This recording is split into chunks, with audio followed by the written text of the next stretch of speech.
Brian O'Leary, Abbeydorney and Jack O'Sullivan, Ballyduff in action on Saturday evening.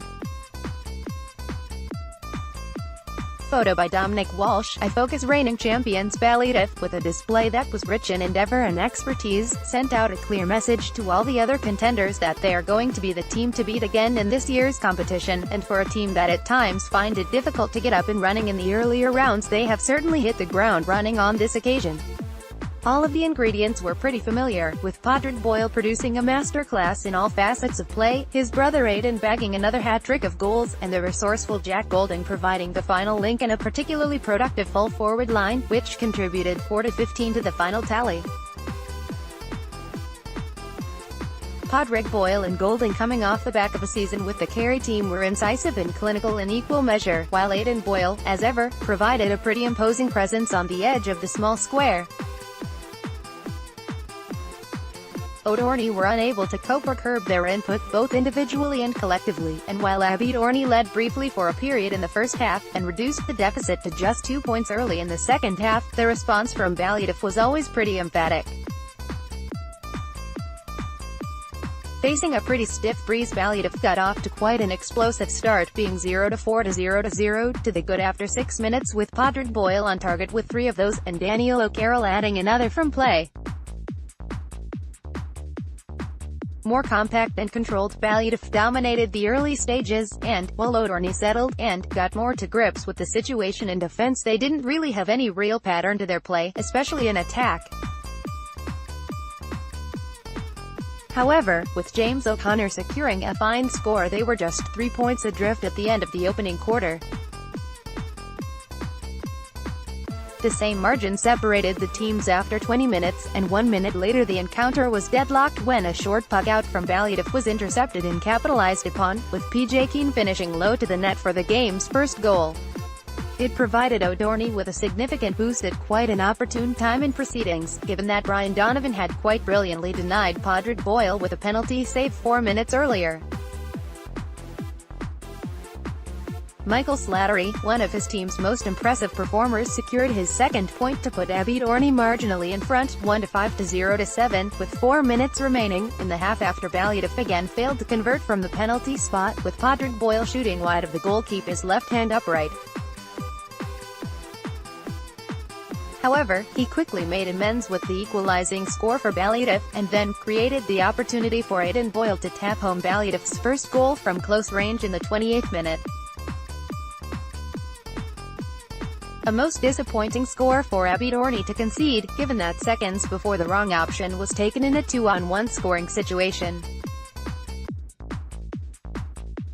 Padraig Boyle added another brace to his 7-point first-half tally, with Abbeydorney having registered 8 wides during that same period. Ballyduff led 1-10 to 1-5 at the break, but within a minute of the restart Abbeydorney were back within touching distance when a shot from a narrow angle along the end line from halftime substitute Nigel Roche produced a goal, even if it appeared initially as if it might have gone wide under the net at the near post. However, after some confusion and consultation, the score was allowed, but it didn't in any way impact on Ballyduff's challenge as they picked up the pace again, with Mikey Boyle and John Hussey providing the platform for them in midfield. They had stretched their advantage to 1-14 to 2-5 by the 40th minute, and were 7 points ahead, 1-16 to 2-6, at the end of the third quarter after PJ O'Gorman at full stretch had pulled off a tremendous diving save from PJ Keane's ground stroke. A chance for Abbeydorney in the 46th minute when a penalty was awarded to them, which resulted in both goalkeepers facing each other, as Brian Donovan attempted a pretty unique double, having already saved a penalty in the first half. However, his well-struck shot was dealt with quite superbly by the Ballyduff goalkeeper. A goal at that stage would have reduced the deficit to just 4 points, and, maybe might have given Abbeydorney a window of opportunity again. 2 minutes later the result was put completely beyond doubt, when a long delivery was mishandled by goalkeeper Brian Donovan. A rare error from him, having performed quite well overall, and, in the resultant play Aidan Boyle bundled the ball over the goal line. Abbeydorney continued to pursue the issue with some purpose, with Aidan Healy, Brendan O'Leary, and, most especially Michael Slattery quite prominent, but Ballyduff were by this stage firing on all cylinders, with Padraig Boyle and Golding opening up all different lines of attack with admirable pace and control. Padraig Boyle with a piece of sublime skill set up Aidan Boyle for another tap-in goal at the far post, while David Egan availed of an assist from Michael Slattery and converted a consolation goal at the other end. Having denied Padraig Boyle with a superb diving save, Brian Donovan was beaten for a fourth time shortly afterwards, this time by Golding, even if it looked as if he might have overcarried in the approach play. It completed a comfortable, convincing, and comprehensive victory for Ballyduff, and has given their campaign the perfect start.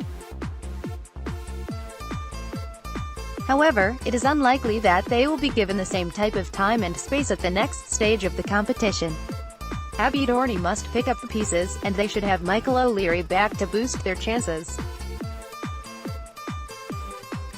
However, they will face formidable opposition in St. Brendan's as they endeavour to maintain their interest in the competition.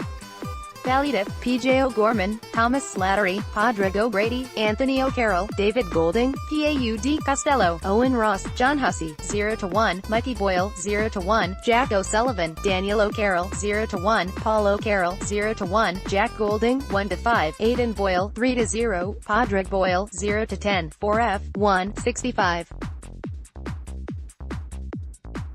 Subs: Gary O'Brien for A. Boyle, Blood, Aidan Boyle for G. O'Brien, Darren O'Connor for T. Slattery, Padraig Harrington for A. Boyle, Maurice Dowling for D. Golding, Chris White for P. O'Carroll, Michael Hussey for P. O'Grady.